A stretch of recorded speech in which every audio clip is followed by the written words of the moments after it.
Hello everyone, the topic that we are going to discuss today is demand forecasting in human resource planning. So demand forecasting in human resource planning is the estimation, the prediction, the forecasting of the number and kind of employees that will be or can be required by the organization in future to meet its future requirements, to meet its future objectives. That is demand forecasting in HRP. So the demand forecasting in HRP depends on various factors. That is the employment trend. What is the employment trend? The employment trend is the trend of employees in the organization, the trend of movement of employees in the organization for the last at least 5 years.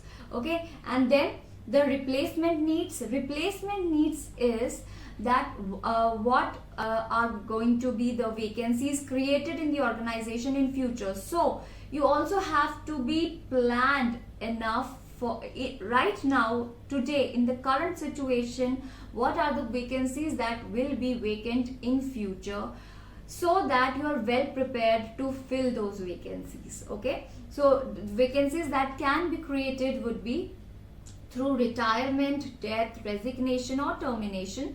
So what can be the vacancies created? So those vacancies that will be created will lead to the demand of employees to fill those vacancies.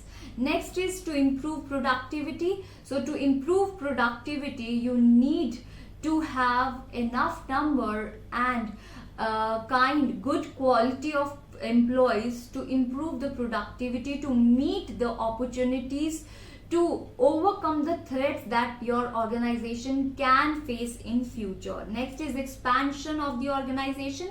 Expansion of the organization, if you're planning to expand the organization in future, you will need more number of employees, you will need capable employees, skilled employees, right kind of employees to help you expand your organization, to help you meet the objective of expansion. So that is why demand forecasting is done, so that you are well prepared in current situation for the future, when the vacancies are created, when the gap is created, when the vacuum is created in the employment of the organization.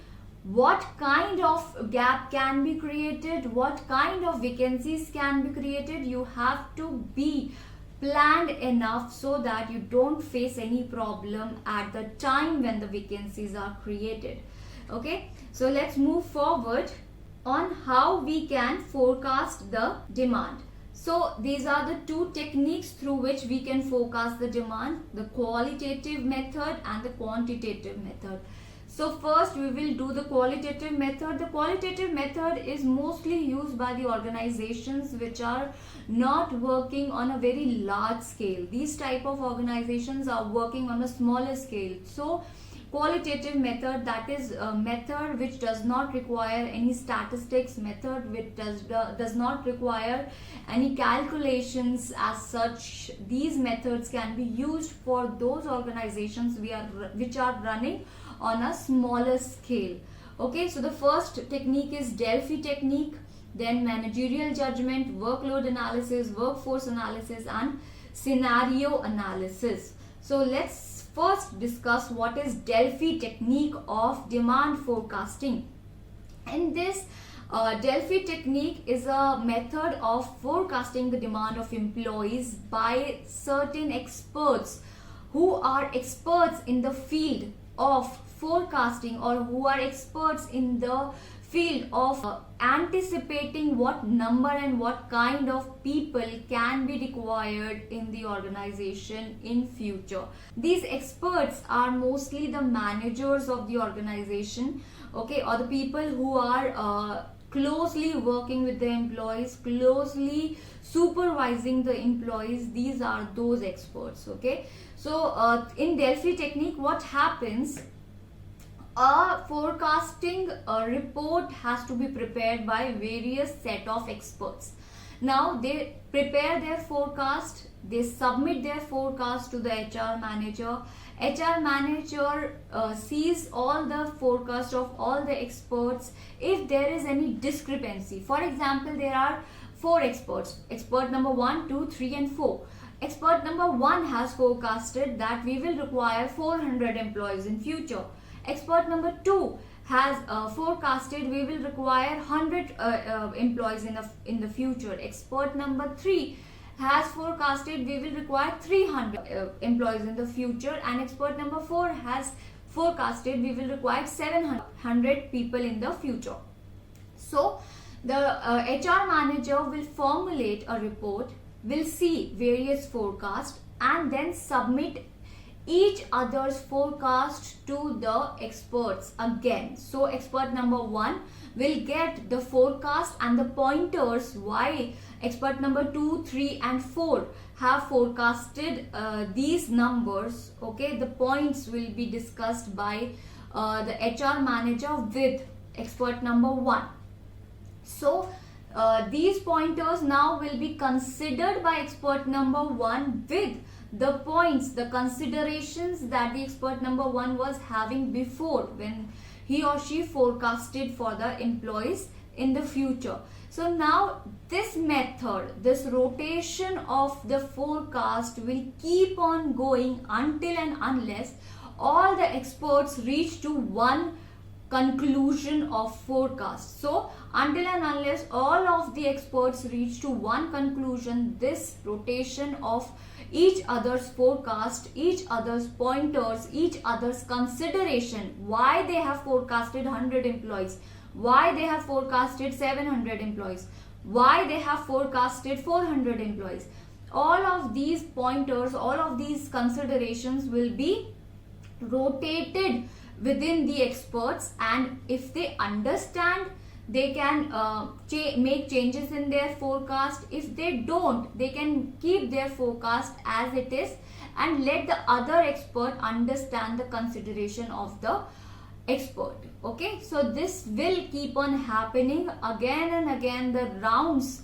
of forecast will keep on happening again and again until the all the experts reach to one conclusion. Okay, so the next is managerial judgment. Managerial judgment happens mostly in smaller companies because now here managers make judgment on what number can be needed, what number of employees can be needed in future. So a smaller company, a smaller organization is more beneficiary of this method because a lot of calculations are not required, but because manager in a small organization is quite closely watching all the employees, is quite closely watching the trend in the moment of employees. Okay, so the manager can or the manager will be able to make forecast of the employees that can be required in future based on the trends, based on their experience. Okay, so the top-down approach can be adopted. Top-down approach is that the managers on the top position, they will forecast how many number of employees can be will be needed in the organization. They will give this report to their departmental heads to review, and if the departmental heads also agree, then the forecast can be set. The demand forecast can be set. This is the top-down approach. That means the manager, through their expertise, they formulate a forecast and they share this forecast with the departmental heads who are in more close relationship with the employees, who are closely watching the employees. Okay, then there is bottom-up approach. In bottom-up approach, the departmental heads prepare a forecast of demand of employees and then they share with the managers, the top managers or their superiors. Okay, and then this forecast is considered by the top managers and a final forecast is set. Then there is participative approach. In this participative approach, what happens, both the top managers and the departmental heads will sit together and make a forecast. This is the best technique that can be adopted because it takes less time, it is less time consuming, because then at one point everybody is sitting together and brainstorming on the forecast of the demand of the employees, rather than just making their own reports and forwarding it down or up. Okay, so there is also one committee that reviews the final forecast of the top management, and this approach, when the final forecast of demand of the employees is reviewed by a committee set for this purpose, is called the right angle approach. Okay, let's move forward. Next is workload analysis. In this, the workload of the organization will be analyzed. That means what is the workload? What amount of work has to be done by the organization to achieve its organizational objectives, and how many people will be required to do or to finish this workload will be analyzed by the HR managers, so that in future, if this workload increases, the employees will be increased according to the workload. If the workload decreases, the employees will be decreased according to the workload. Let's take an example. So in this example, the planned annual production of the organization is 2 lakh units. Okay, so 2 lakh units have to be produced by the organization per year. Then standard man hours required for each unit. So 1 unit will be produced by an employee in 2 hours. So for production of 1 unit, 2 hours is required by an employee. So planned man hours needed for the year will be how many man hours will be required. Okay, so if for 1 unit 2 hours is required, for 2 lakh units 4 hours will be required. Okay, then planned annual contribution of an employee, how much an employee works in a year in hours. How many hours does an employee work in a year? So one employee works 2000 hours in a year. So number of employees that will be required to make 2 lakh units, we require 200 employees. So here what we can do is, for 2 lakh units, 200 employees will be required. So if this increases, then accordingly the number of employees will also increase. If this decreases, accordingly the number of employees required will also decrease. That is workload analysis. So you are analyzing the workload of the organization, the capacity of the employees to fulfill that workload, and accordingly what number of employees will be required. Next is workforce analysis. In workforce analysis, we are not determining the number of employees, we are determining the kind of employees. Workforce analysis, what kind of employees do we have right now in the organization, and what kind of employees do we seek for our organization. So workload analysis gives the number of people required in the organization for meeting the current and future needs. Workforce analysis determines the type of people required.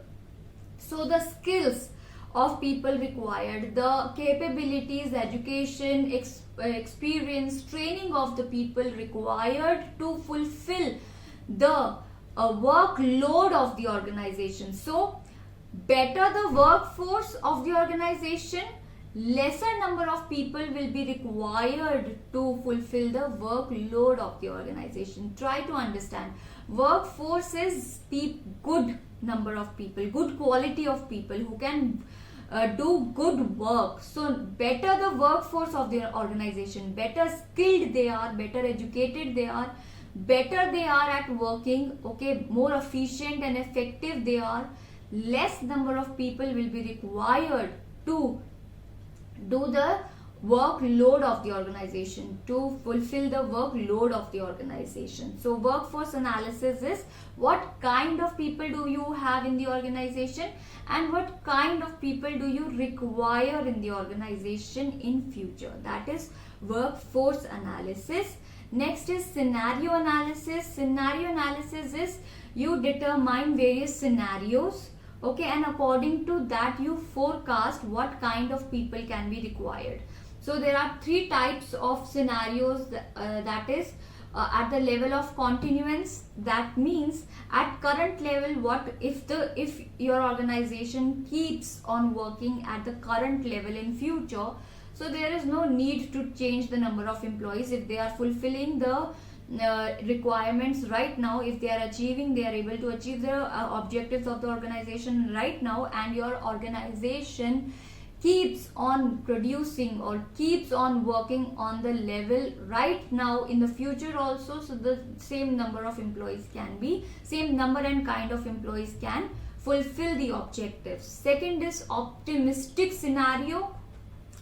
In optimistic scenario, what will happen? The growth and expansion of the organization is predicted. So we are predicting that in future we are going to have growth, we are going to have expansion. So accordingly we are forecasting. Next is pessimistic scenario. That means recession or production scale down or low demand of our product or service will happen in the future. So accordingly we will forecast the number of employees that will be required in the organization. Now let's do the quantitative methods of demand forecasting. These are the statistical methods. These methods require calculation. Okay, so these are more systematic method of forecasting the demand. So the first one is ratio trend analysis, then econometric method, then regression analysis, and then Burek-Smith model. So let's move with the ratio trend analysis. So ratio trend analysis, there are two words in ratio trend analysis, ratio and trend.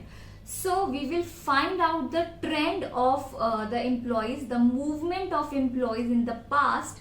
The trend we will analyze, okay, and according to that trend we will form a ratio, okay, and then for future demand we will apply the same ratio to forecast the number of employees that will be required in future. So we will determine a trend, we'll determine a ratio, we will give a ratio to that trend, and then for the future demand we will put that ratio and determine what kind of people will be required in future. See here, suppose the production of units is 5,000, the number of workers is 100. So for producing 5,000 units, the number of workers currently are 100. So 100 workers are efficiently and effectively producing 5,000 units. So the ratio comes out to be 1 by 50. Okay, so the ratio comes out to be 1 by 50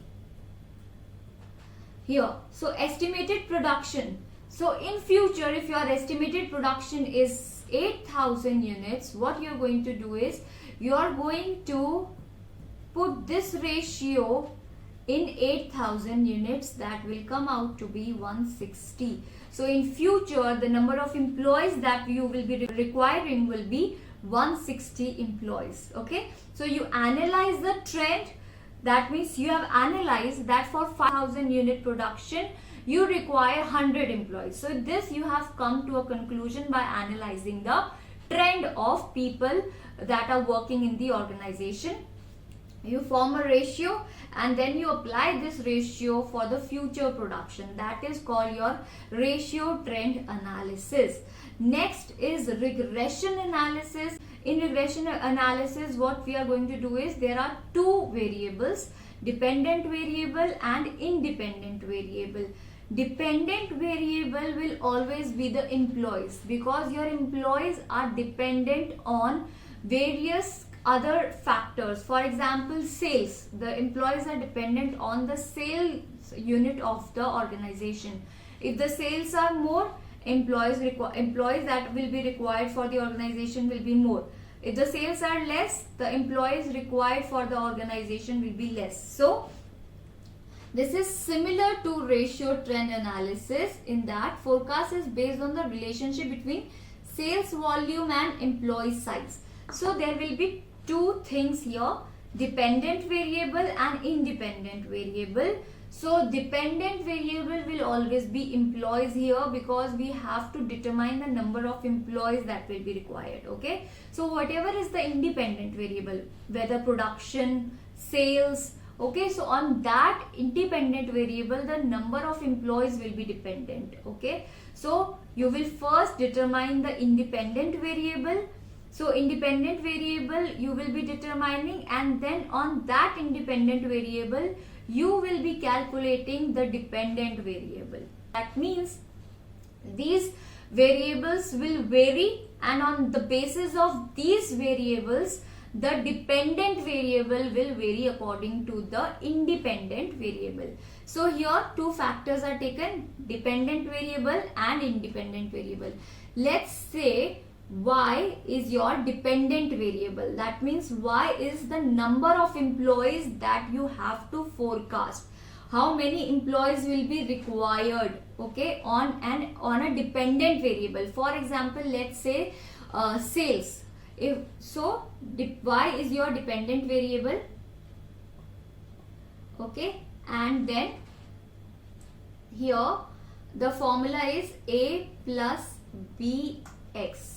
Okay, so what will happen here? Y is your dependent variable. So y is the number of employees that will be required based on the variation in the independent variable. Sales increase, then employees will differ. Sales decrease, then the employees will differ. Okay, so A is the minimum requirement of people that is there for running the plant.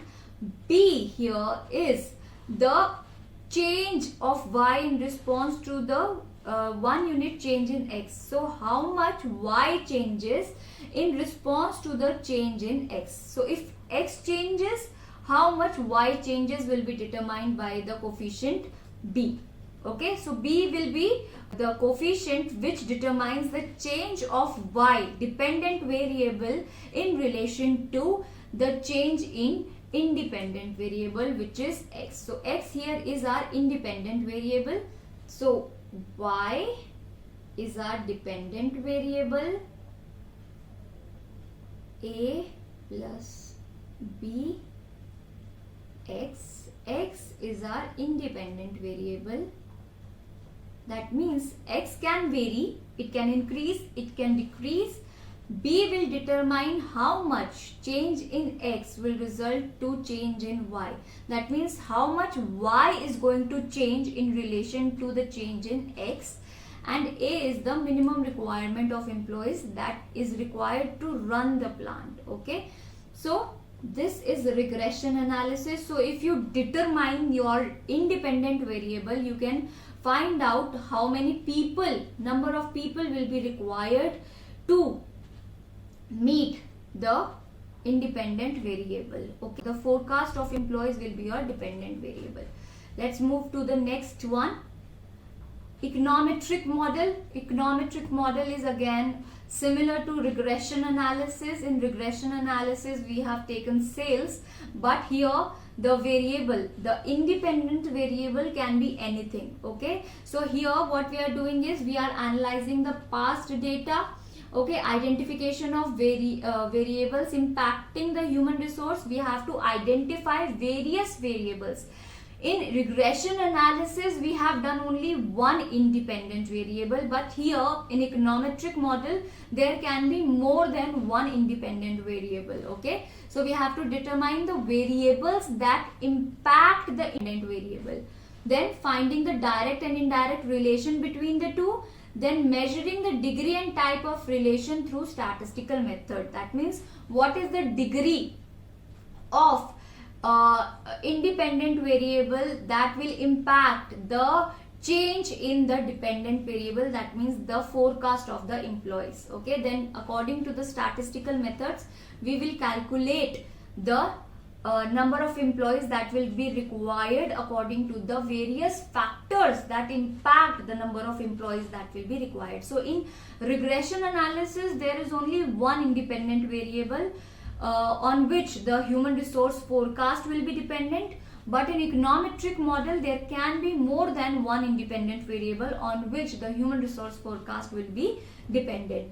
Next and the last one is Burek-Smith model. So Burek-Smith model has given again a formula to calculate the or to forecast the number of employees that can be required. So it is En is equal to lag plus G into 1 divided by x divided by y. So En here is estimated level of demand of employees. That means we have to find out how many employees will be required. Lag is the overall current business activity. What is the current business activity? Plus G is the growth. What kind of growth, what percentage of growth are we seeing in future, that we have to add to the current business activity. Then X is the average productivity improvement from today to the planning period. So how much average productivity can increase, will be increasing in the future of the employees. Then Y is conversion figure relating today's overall activity to required employees. So Y is the conversion figure of the activity today to the number of employees that are required for the change activity. So this is Burek-Smith's model. So these are all the methods of forecasting that are employed by the HR manager, various qualitative and quantitative method to forecast the human resource demand. That's it. Bye.